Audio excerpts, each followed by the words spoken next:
Semi-final खेल भारत। भारत विशाल score firm को फेरी पाइले अभिषेक शर्मा। संजू सैमसन विस्फोटक बैटिंग 72 रन हारिला जिम्बाब्वे। हाँ दर्शक बंधु जो मैंने चैनल नुआ अच्छा चैनल को सब्सक्राइब करूँ। चलतु अधिक खबर जाना।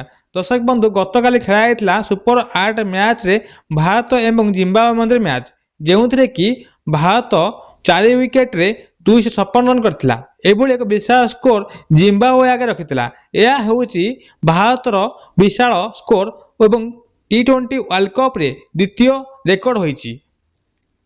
जिम्बाब्वे आगे 257 रन चैलेंजिंग रखिथिला भारत।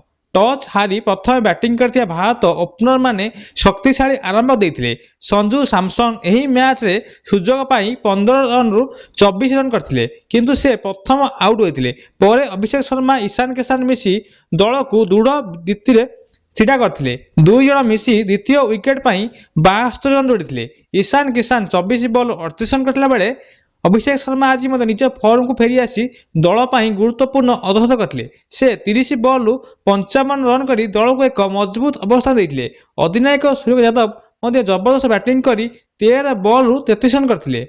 मध्यक्रम में हार्दिक पांड्या और तिलक वर्मा दल स्कोर को आहरी उच्च स्थान देते। उभय मिसी 84 रन द्रुत सहयोग करते। हार्दिक पांड्या 23 बॉल 50 रन करला बेले तिलक वर्मा 16 बॉल 44 रन करते। समग्र दल बैटिंग परफॉर्मेंस आज दमदार थिबारु भारत एक विशाल स्कोर छिड़ा करथिला जिम्बाब्वे आगे एवं जिम्बाब्वे एही चेज करिया एक कष्टहारी थिला। जे फल कि एबे जिम्बाब्वे बैटिंग करी भल बैटिंग करथिले मध्य किंतु पर हारी जाइथिला। ब्रेन बनेट 59 बॉल 97 रन करथिले। एकाएकी लड़ीथिले बेनेट। से 8टी चौका 6टी छक्का मारिथिले एवं शेष पर्यंत अपराध रहिथिले।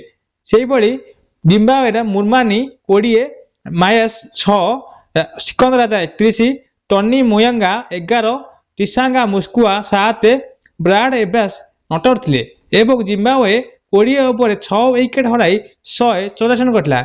जहाँ फल कि एही मैच को जिम्बाब्वे 72 रन पराजय करछि एवं एही मैच पर भारत सुपर 8 मैच विजयी होईछि। आगामी मैच भारत अच्छी वेस्टइंडिज। जदि वेस्टइंडिज भारत जीती होची ताहाले सीधा सेमिफाइनल प्रवेश कर भारत। एबे सबुठ बड़ खबर जहाँकि क्रिकेट इतिहास रन आज करिछि भारत 256 रन। यह होची T20 वर्ल्ड कप रे द्वितीय हाई स्कोरिंग रन एवं जिम्बाब्वे 82 रन एही मैच को परास्त होईछि। भारत द्वितीय मैच रही वेस्टइंडिज। जदि वेस्टइंडिज भारत जीती होची ताहाले सेमिफाइनल खेल निश्चित जना पड़िछि।